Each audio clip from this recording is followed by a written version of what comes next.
I don't wanna live my life with my feet on the ground. No. I'm just looking at it.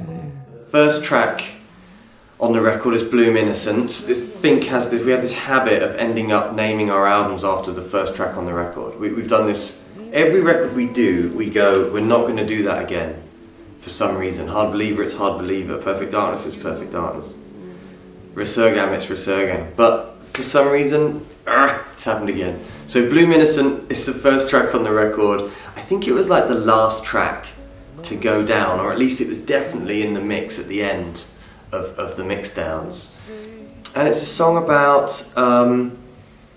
maybe being in a kind of place of inertia and really wanting to kind of break out, like in a way like blossom or bloom into a new space, and you want to see, you know, new horizons, and you just want to get out. And I think when I sing it, I go to a place like I'm in a small town, very much like the one that I come from, and just wanted to get to the big city, or just get out, or just go anywhere, just be anywhere else. So some of the lyrics in the songs are they're about, like, you know, I don't want to live my life with my feet on the ground. I don't want to be practical. I don't want to make all my life's decisions based on what's probably the right thing to do.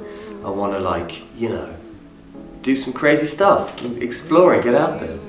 So yeah, that's what Bloom Innocence is about. It's about, on the one hand, wanting to see these amazing new vistas, these new horizons, you know, really see some incredible new things, but also see those things that remind you of a time of innocence, that you want to go back to these other times where things were a lot simpler, and maybe life's practical things are just getting in the way, you know. So it's like wanting to return to a place of innocence, which, and the clue is in the title, obviously.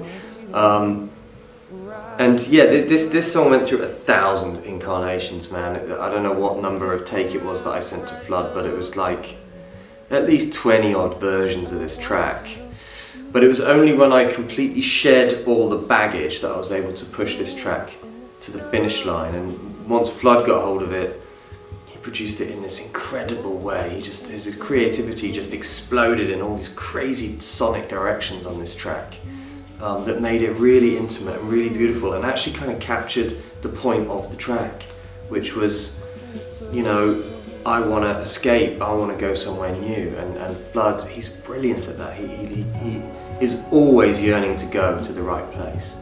And the point is, we don't know what the right place is, so you've got to go to a lot of places, you know, to find the right destination, and he did an amazing job. So yeah, Bloom Innocence, it was a very tricky track, but it turned out, it's really weird, you know, because sometimes tracks sound so simple when you hear them on the record, but the backstory is often, with the simplest tracks, is often the most complicated, and this one, it took a lot of work to get it into the right space, but that work wasn't like coal-face type work. It was like, what am I trying to say, and how am I trying to say it?